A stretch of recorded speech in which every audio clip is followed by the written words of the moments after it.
Tonight, high water havoc. We got massive amounts of water coming into the town, flooding homes and businesses. How many more rural municipalities have declared states of emergency as the Parkland deluge continues? Also tonight. Now I think people are feeling like, all right, let's get the show on the road. Which industry the Premier is signaling he'll roll back regulations on in order to spur development.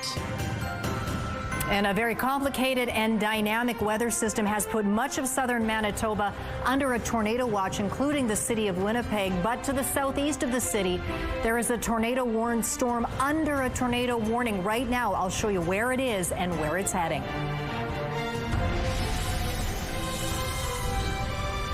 CTV News. Live from downtown Winnipeg with Marilee Caruso. Severe weather is once again bearing down on Manitoba tonight. Good evening. Thanks for joining us. Tornado watches and warnings remain in effect this hour. CTV weather specialist Colleen Brady is tracking this volatile system for us and joins us now with the latest. Colleen, what can you tell us about this storm right now? It's very dynamic, it's very complicated, and it will be affecting most of southern Manitoba tonight. We are under a severe thunderstorm warning here in Winnipeg. A thunderstorm has been over the city for a while, and it has just gone back under severe status, as you can see there lighting up in yellow, but it's this area in red that is of most concern. This is where there is a storm passing through that could be producing a tornado. So that area you see there, including St. Anne and many other neighboring communities, under an outright tornado warning. Now, the latest we have from Environment Canada, I'll zoom in on that region, is that this storm is over Greenland, which is to the north of Steinbach. It has shifted direction. For the last couple of hours, this tornado-warned storm was moving north and close to Winnipeg. Now it's taken a turn and it's moving east, but still, it could be producing a tornado. So if you are in those areas, seek shelter, seek cover immediately. If you can head to your basement, do it. If you can get further into your home, a more central location, do that as well. So I'll have more details on these storms ahead tonight and what could come in the hours ahead and into tomorrow coming up. All right, we'll check back in with you in a little bit, Colleen. Meantime, the Parkland region is also not getting a break following weekend storms. 2 more municipalities have now declared states of emergency, including the town of Swan River, which is dealing with widespread overland flooding. Meantime, Swan Valley West has a dam on the verge of collapsing tonight, possibly pouring even more water into the already flooded region. CTV's Harrison Shin has been following all the progress for us today and joins us now live. Harrison, what is the latest? Marilee, with spotty communication and cut-off roads, officials are scrambling and some residents are wondering when they will recover.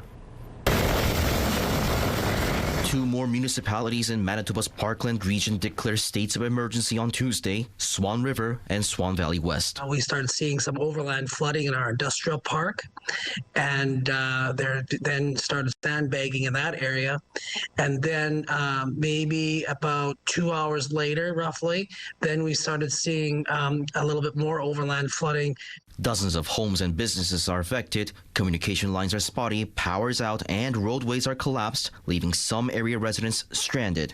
Restaurant owner Cam McIntyre is making the best of things for now. I'm going to have spoils of war, for lack of a better term, because my food that's in my coolers and my freezers is only going to hold up for so long before it's perished. In Swan Valley West, this dam holding off the waters of Harvey Lake is on the verge of collapse. We've got a few feet of dam left there before it fails. Should it fail, that entire lake will drain into the Roaring River system, which will then further increase flood levels in Swan Valley. Manitoba Premier Wap Kinew says the province's emergency management organization has been coordinating operations since Monday night. We've got the Office of the Fire Commissioner's CAN TF4 deployed there, so they're going to help with water rescue for emergency response when people, hopefully they don't, but in case people do need to make their way to hospital. Now, here's the most up-to-date. Repairs on the Harvey Lake Dam are ongoing. A flood warning for Western Manitoba remains in effect, including the Parkland region. Swan River MLA Rick Welchuk called on the Premier to take swift action and asked what they are doing to restore services. Harrison, what is the current situation regarding hydro? Well, as of about 30 minutes ago, power is back on in the town of Minnetonka. Hydro says crews began rebuilding the line to Wellman Lake and surrounding area, but about 160 customers will be without power again tonight. All right, thanks for this, Harrison. A Brandon police officer is charged tonight for an assault on a youth at a high school. Manitoba's police watchdog says it relates to an arrest last year on June 10th when police responded to reports of someone with an edged weapon who was, in their words, out of control. The suspect was arrested after being hit with a stun gun, but investigators say the alleged assault occurred after that, sending the suspect to hospital. Government officials and the Brandon Police Service won't confirm if this event is related to a takedown which took place on that day at Neelan High School. On that day, a 16-year-old was arrested for attacking another student with a sword at the school, resulting in the victim getting injured in the chest, forearms, hands, and thighs. The Premier unveiled a plan today to streamline mining regulations in an effort to attract investment. At this morning's Chamber of Commerce breakfast, Wab Kinew said Manitoba has been focusing on healthcare, but it's time to make it easier to get resource projects going. Using the slogan, "Mine, baby, mine," Kinew says there is nothing stopping Manitoba from following the growth path of Saskatchewan. He added part of the motivation is driven by ongoing trade uncertainty with the United States. Whereas before, I think Manitobans were generally in favor of mine development in Manitoba. Now I think people are feeling like, all right, let's get the show on the road. We've got these resources, we've got an economic need. There's markets around the world, including it within Canada, that we can help support. So let's push things forward. The Premier's comments come less than a week after he rejected a proposal for a large data center south of Winnipeg, which the opposition says would have meant billions of dollars in investment. But Kinew says the massive drain on power from that facility would not have come close to balancing the environmental impact or the number of jobs created. Meantime, the province introduced 2 programs today it hopes will help more young people find work.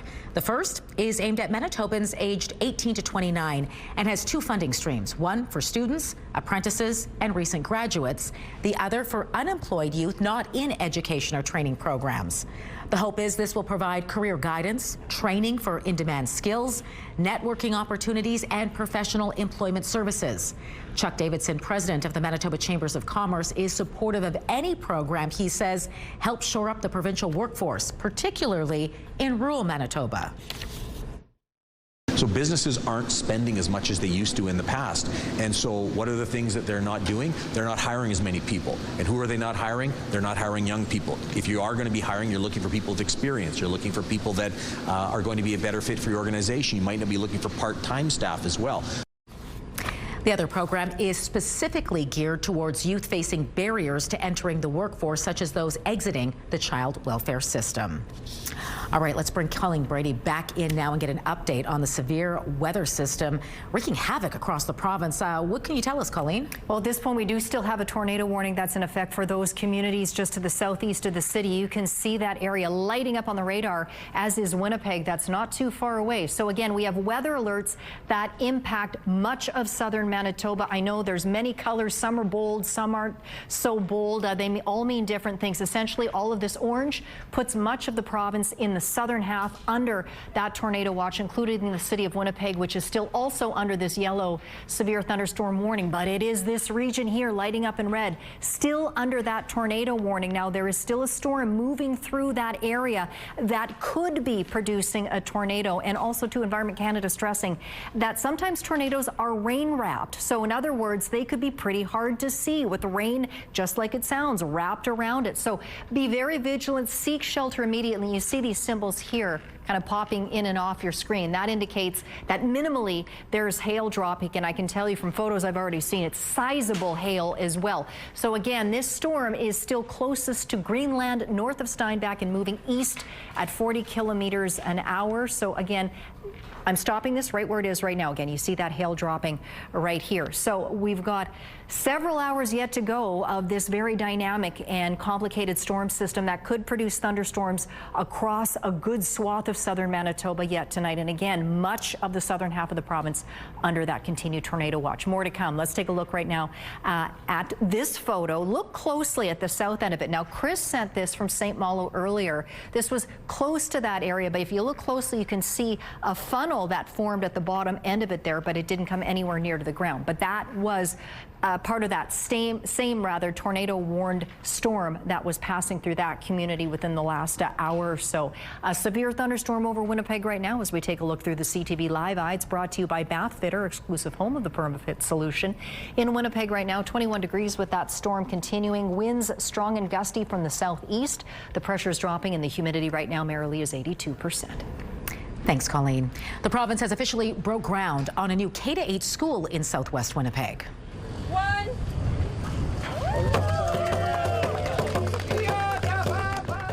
It's located on Skyline Drive in Prairie Point and has capacity for 800 students along with 134 childcare spaces. Features include a gymnasium, multi-purpose room, student support services, a life skills and hygiene room, and technology spaces.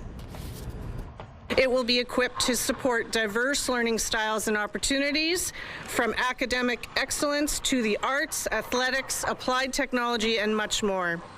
But as important as the building itself is, we know that it is the magic that will happen inside the walls that matter most. It's expected to begin welcoming students next fall. A woman living in the Maples says the parks in her neighborhood are not up to snuff. And as CTV's Daniel Helmerson shows you, she's petitioning for more outdoor spaces for kids to play. Barbara Wesley's lived in the Maples Elwick neighborhood for about 9 years and often spends time outside with her grandchildren. But she says there's not many places for kids to play. They don't play around here. They play on the streets, whatever they can find, on the sidewalks with their bikes. There's only a couple small parks in walking distance from Wesley's house. She says this play structure off Marlowe Court isn't that safe, and the Manor House Tot Lot a few blocks away as well, just a lot. We have nothing for the children at all, no play structure or anything, and it's boulder rocks there.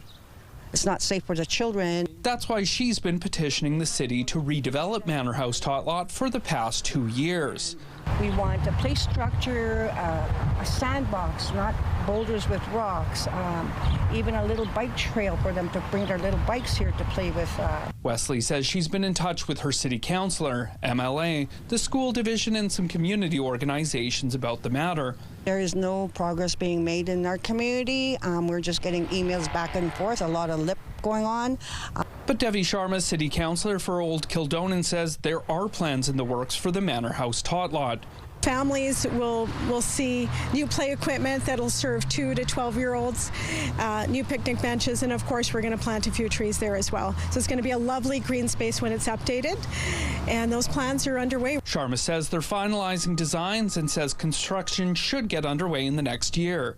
She adds the city has revitalized other spaces in the greater Maples community in recent years, including a splash pad in Adsom Park. There's a lot of plans underway, and parks and green spaces are a priority of mine, and I think council shares that priority overall as well. Daniel Helmerson, CTV News, Winnipeg.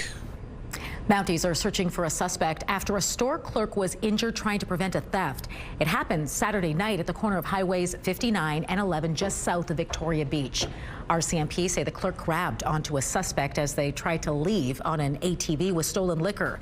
But the clerk fell off and then was run over. The 40-year-old man suffered serious but non-life-threatening injuries and remains in hospital. RCMP are now looking for this man, 27-year-old Kevin Corshane of Winnipeg, who is facing several charges, including aggravated assault, robbery, and failure to comply. Corshane has not been seen or heard from since the incident and has been reported missing by his family. Anyone with information on his whereabouts is asked to contact RCMP or Crime Stoppers.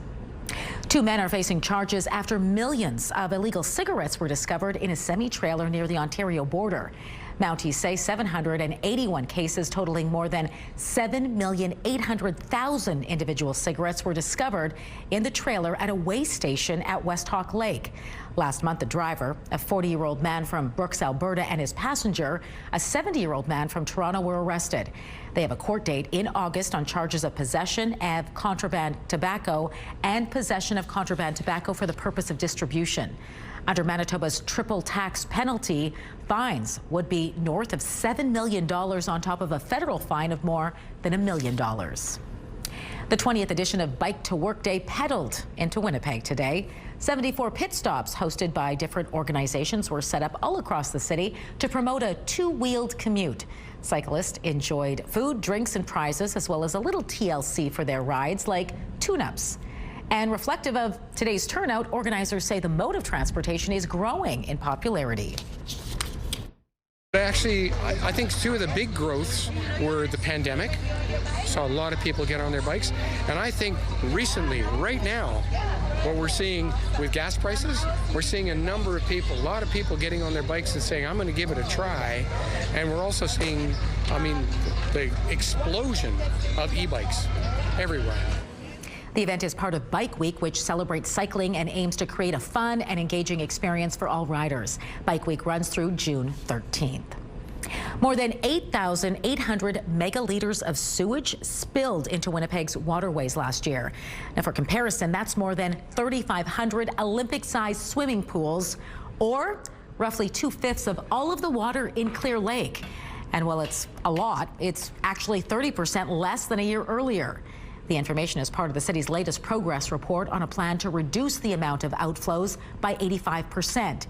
As of 2025, the report said it had achieved 77%. The province is asking for your help choosing a new license plate in support of Manitoba's provincial parks. It's giving Manitobans a choice between 5 designs. The artwork covers a range of outdoor scenes. The designs include people sitting outside admiring the wilderness under a moonlight, a scenic canoe ride, and a simple black plate with the phrase "Park at Night." A portion of the proceeds from each plate will go to the Manitoba Provincial Park Endowment Fund. You can cast your vote for your favorite online at engagemb.ca until July 31st. The new license plates will be made available sometime next year. Still to come tonight, troubling questions being raised after an Air Canada pilot is accused of flying for years without a proper license. During that time, he captained over 900 domestic flights. What the airline is saying about the allegations and whether passenger safety was at risk.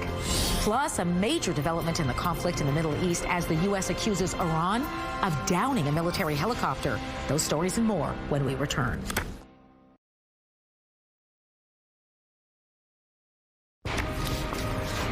Just a quick update before I get to Tax Freedom Day.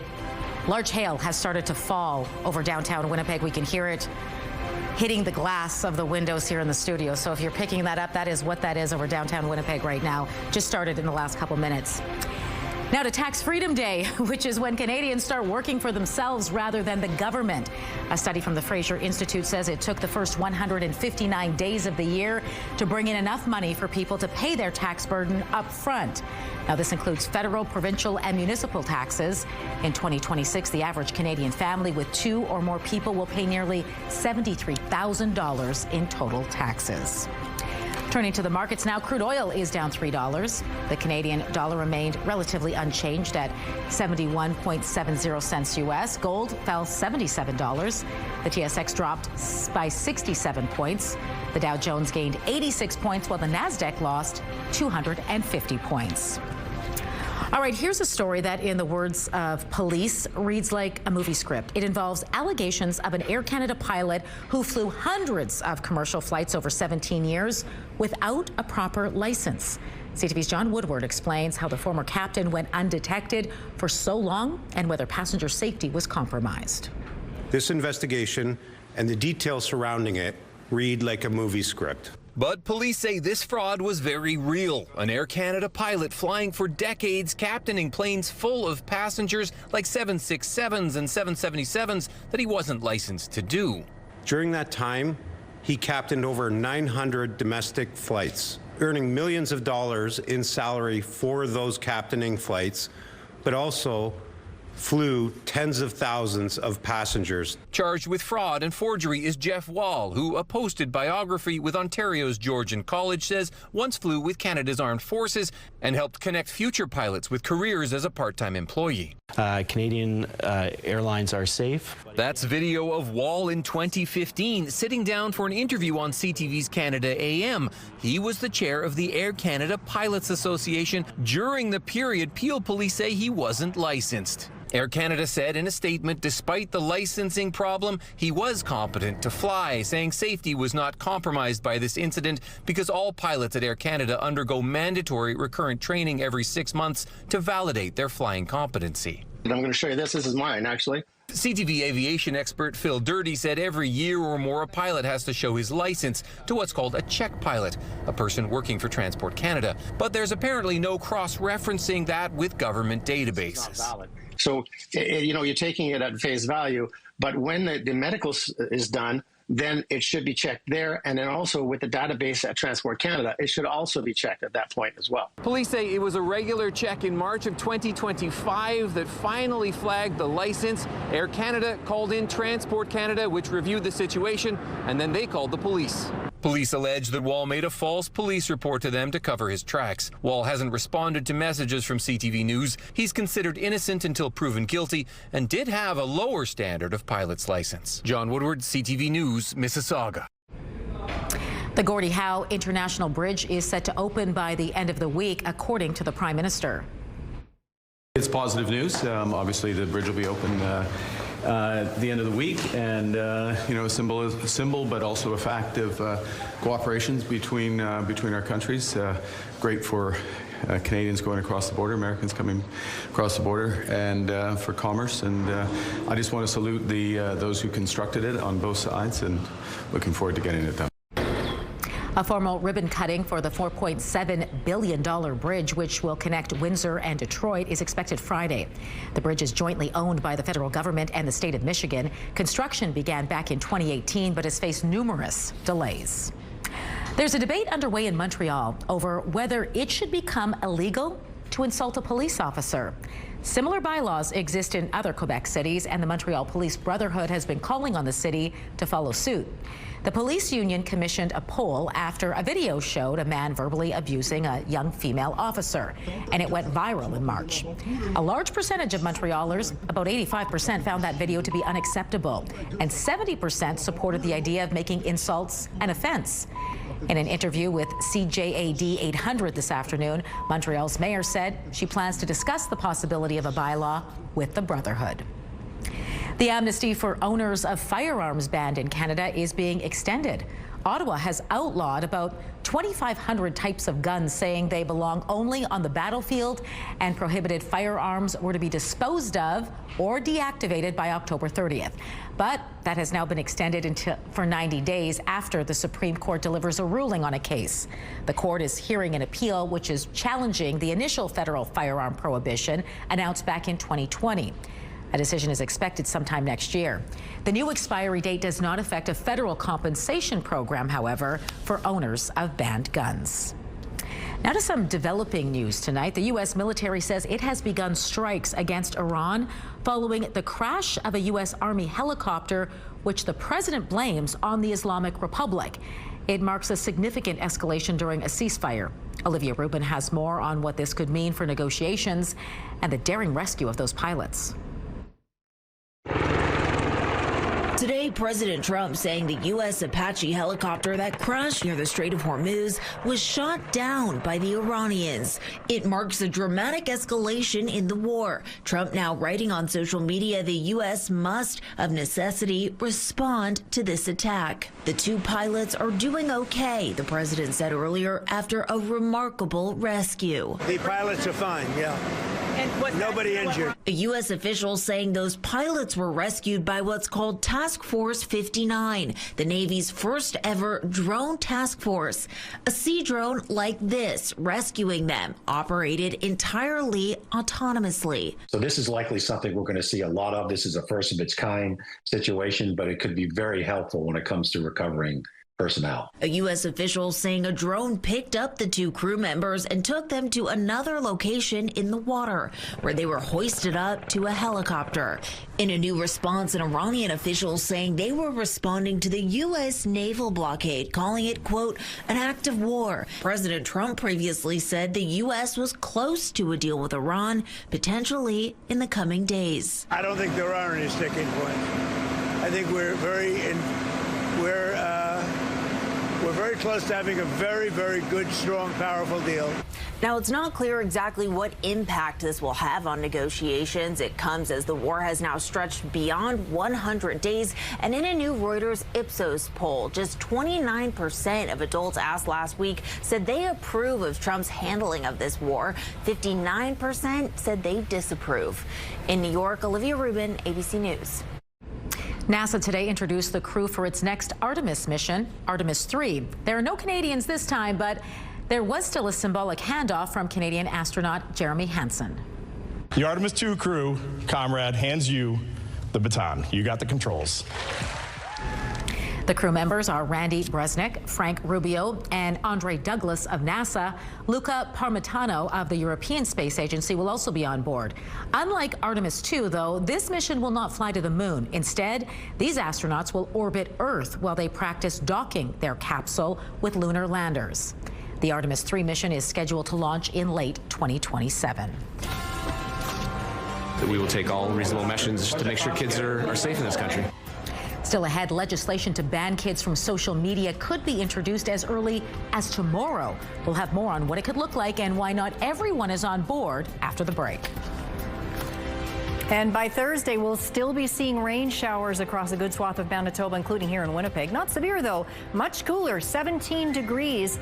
And then those temperatures don't warm up much. You might prefer that. Others like it hotter. Friday, low chance of showers, mix of sun and cloud, 18 degrees. The weekend, mix of sun and cloud both days. Saturday, 16 degrees. Warmer Sunday up to 22. 21 again on Monday. A mix of sun and cloud. Canadian National Public Alerting System.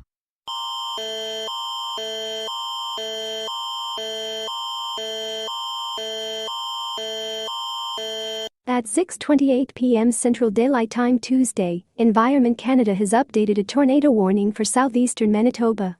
Extra care and attention should be exercised. The following localities are included in the warning: Sweet, Anne, Lorette, St. Adolphe, Sweet, Agade, East St. Paul, Birds Hill Park and Inola. Environment Canada meteorologists are tracking a severe thunderstorm that is possibly producing a tornado. Damaging winds, large hail and locally intense rainfall are also possible. Take cover immediately if threatening weather approaches. Please consult local media for more information. Just be more harmful to the kids. But the culture minister is expected to table a new digital safety bill on Wednesday. We will take all reasonable measures to make sure kids are safe in this country. I think it's obvious why it's a priority. Kids are dying. A federal digital regulator would be appointed to set safety standards. In addition to the age limit, social media companies would be required to remove child sexual abuse material and reduce exposure to content that encourages children to hurt themselves.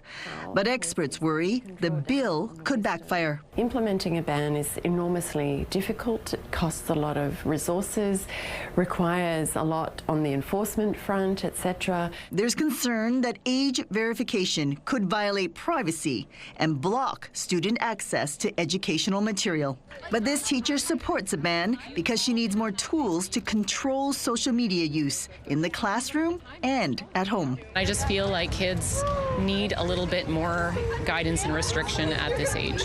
They're at a pivotal time in their life when they are forming rights and wrongs, and I just feel like it opens up Pandora's box. The Liberals have been trying to introduce legislation to protect children from online harms for 7 years. They now have a majority, but there isn't enough time to pass the bill before Parliament rises for the summer. Judy Trin, CTV News, Ottawa.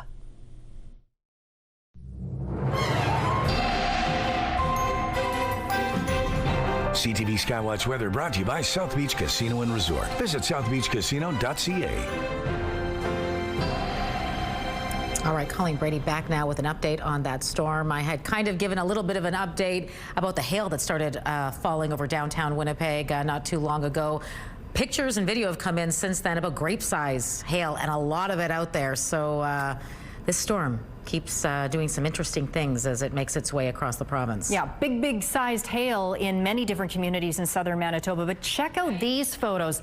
This came from Michaela about 45 minutes ago as that tornado-warned storm passed over St. Anne. She sent in a couple of images we want to show you. Just incredible. Take a look at that. Unbelievable. Now, no word if in fact we have seen a tornado. I showed you that one photo earlier where a funnel formed, but it didn't come close to the ground. But my goodness, just magnificent weather photos, and hopefully that's all they are, magnificent weather photos. But still, that is a tornado-warned storm. Now, we still have the tornado warning in effect, not for St. Anne anymore, but just to the north of there. So here's a look at this area east of Winnipeg under that continued warning. Now, the latest I have from Environment Canada is that storm is now passing near St. Genevieve. It has slowed down. It's now moving at about 20 kilometers an hour, moving off to the northeast. You see next door, Winnipeg under a severe thunderstorm warning as we continue to get hammered here. And yeah, we had that hail just a few minutes ago right over downtown Winnipeg crashing against our studio windows. But a lot of other communities in southern Manitoba tonight under various weather watches and warnings, all associated with this very complicated and dynamic storm system. I'll zoom in on this area where we are seeing that tornado-warned storm. Again, it's not certain that there is a tornado actually forming, but it looks like it is certainly possible to Environment Canada. Winnipeg basically just hidden underneath all that lightning, but where that tornado-warned storm is further off to the east there. So if you are in those areas near St. Genevieve, take cover immediately. Head to a basement if you can, or to an interior room in your home. This is a potentially life-threatening situation. As I mentioned earlier, tornadoes can be rain-wrapped, which means you don't necessarily always see them right away. They could be wrapped up in rain, just like it sounds. So as we move through the next few hours, it's not just the southeast that could be dealing with severe weather or even tornadoes. We could see that happen in other parts of the south yet tonight. Much of the south still under a tornado watch, meaning that conditions are present for tornadoes to form, and this is across much of southern Manitoba. Look at this intense rain as it continues to come down across the province as we move into the latter hours of tonight and into the overnight hours.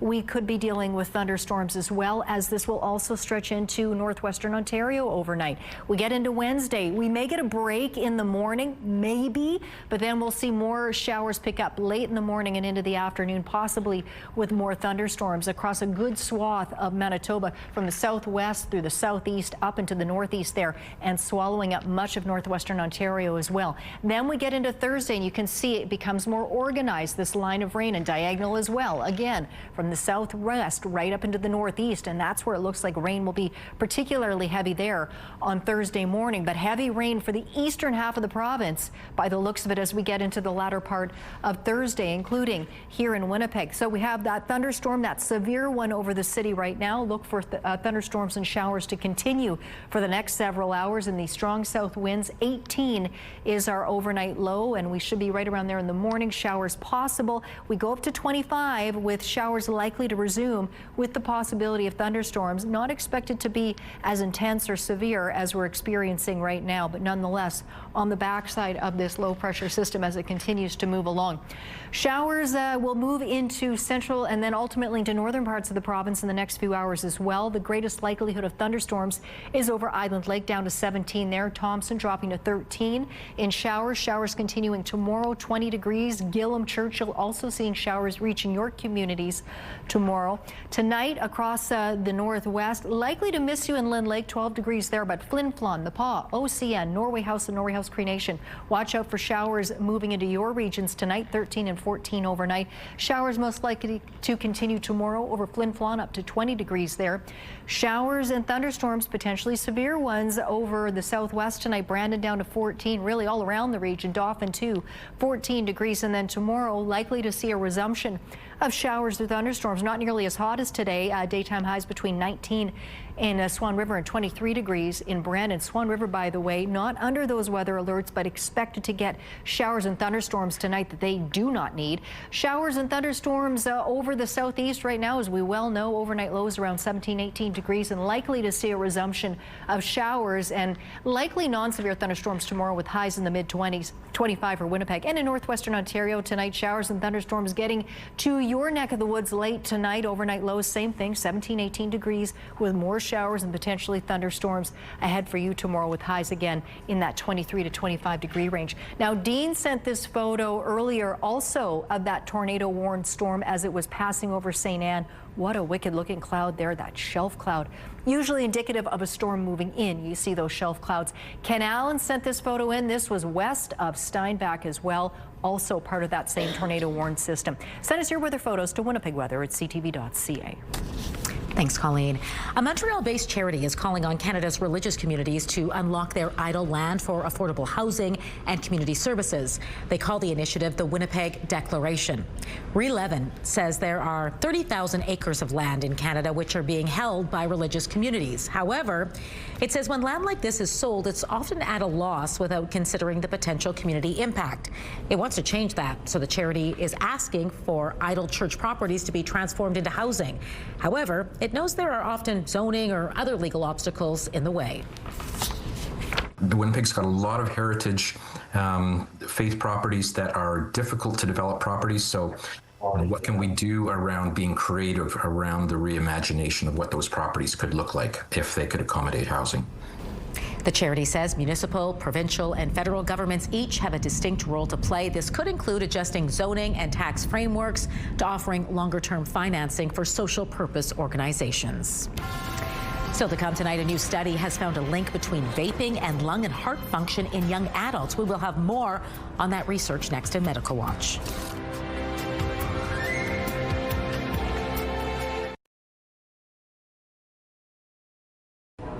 A new Manitoba study shows violence at home has lasting effects on children. Joining me now to discuss is Kelly Russell, an associate professor at the U of M and the study's lead author. Kelly, good to speak with you.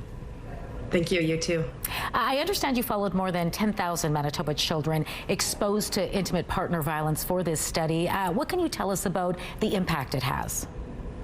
The impact of exposure to intimate partner violence on children is really not limited to just their childhood, but it has long-term lasting consequences, such as not performing as well as they could in school, interaction with the Child and Family Services, interaction with the judicial system as they become young adults, and also accessing income support programs, as well as female children becoming pregnant during adolescence and teenage years.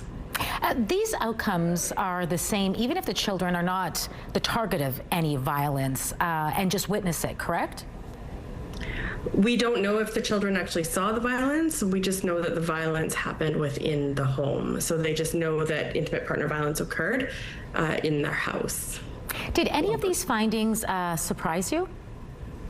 I was surprised that the children are falling off academically as early as grade 7, which is the first time that we kind of do standardized testing here in Manitoba.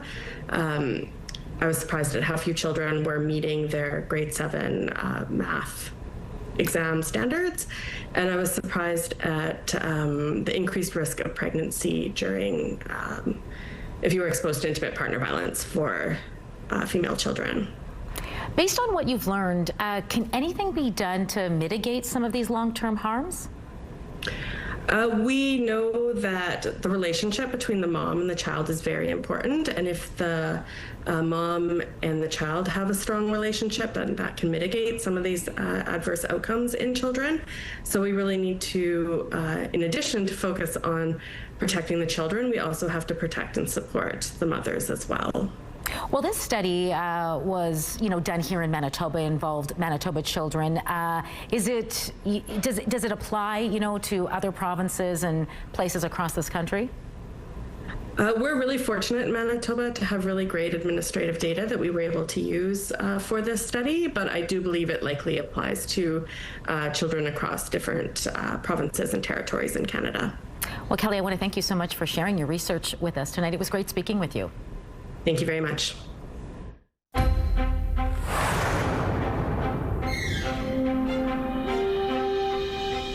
Health officials in British Columbia say a Canadian who contracted hantavirus on a cruise ship earlier this spring has now recovered. The person, who lives in Yukon, was discharged from hospital late last week. The 3 other Canadians who've been isolating since last month are being monitored in a 42-day quarantine and are showing no symptoms. All may have been exposed to hantavirus aboard the cruise ship, which was struck by an outbreak during its trip from Argentina to Antarctica sometime after April 1st. A new study has found a link between vaping and lung and heart function in young adults. The study, conducted by the University of Alberta, looked at people in their early 20s who have been using e-cigarettes or vapes for roughly 3 years. The study found a direct link to impaired lung function and potential exercise intolerance. Participants reported no cigarette or marijuana use and went through a traditional lung function test. Some of the participants showed normal lung function but did experience greater breathlessness during the exercise. Well, if you're stressed and eating more than a quarter of your calories late at night, you could be harming your gut bacteria. A new observational study looked at more than 15,000 people who eat after 9 p.m. and found they are up to 2.5 times more likely to suffer diarrhea or constipation if they're also under physiological stress with high blood pressure, cholesterol, or obesity. Late night eating on its own didn't affect gut health, indicating the combination with stress may be the problem, but more research is needed. Medical Watch is brought to you by Manukin Koster Denture Clinic.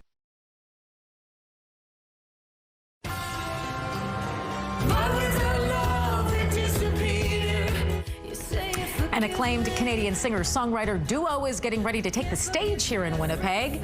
Plus, the impractical Joker himself is bringing the laughs to our city. All the details next in Spotlight.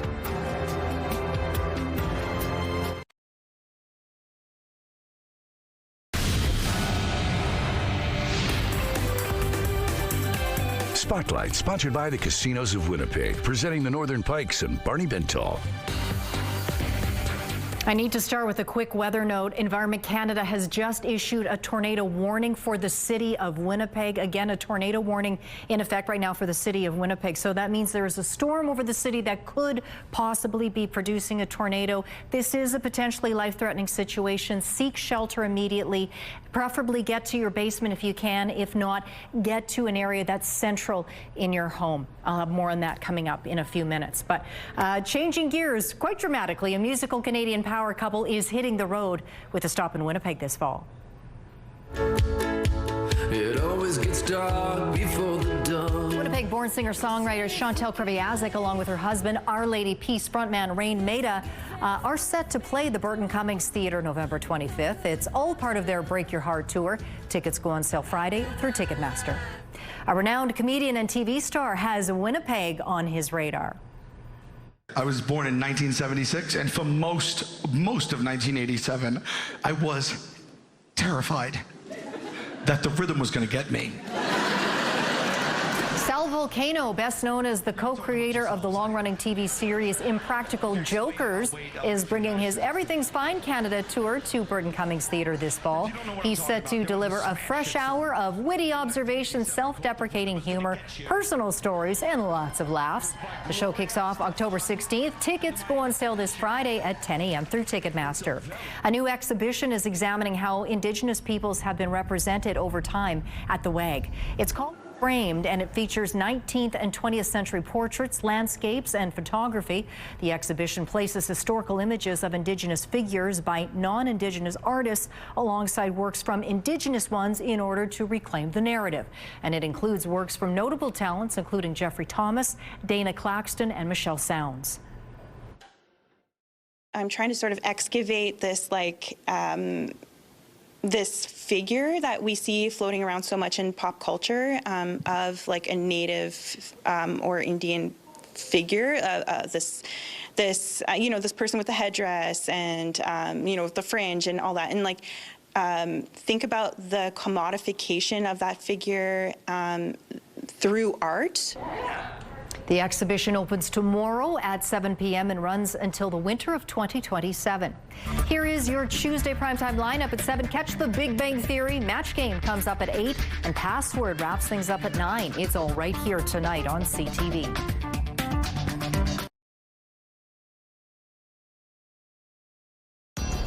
Women's clothing provided by RW & Company. Salon services provided by S&T Spa Salon.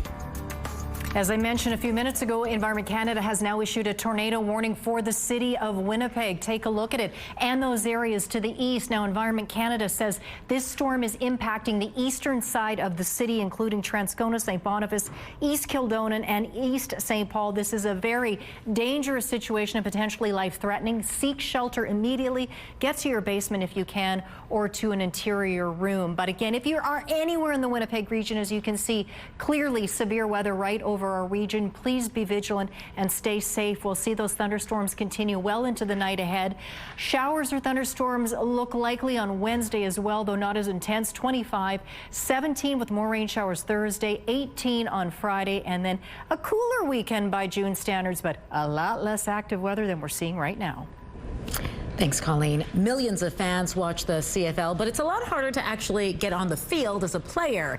It's an exclusive club, and a small handful of them got their start at Sturgeon Heights Collegiate. Today, that school unveiled a CFL Wall of Fame. It shows off the jerseys of school alumni who played or officiated in the CFL. And that list of 7 includes Keenan LaFrance, Justin and Jordan Herdman, along with Wade Miller, the current Winnipeg Blue Bomber president. Sturgeon Heights believes it's produced more players than any other school in the city. Very deserving of that wall, then. Absolutely. Oh, boy. Stay safe, folks. Again, that tornado warning in effect over Winnipeg right now. Yeah. Loud thunder and over hail, downtown. Too. Sizable hail. Lots of water filling up those streets out there in the city and the underpasses, too. All right, stay safe. Good night.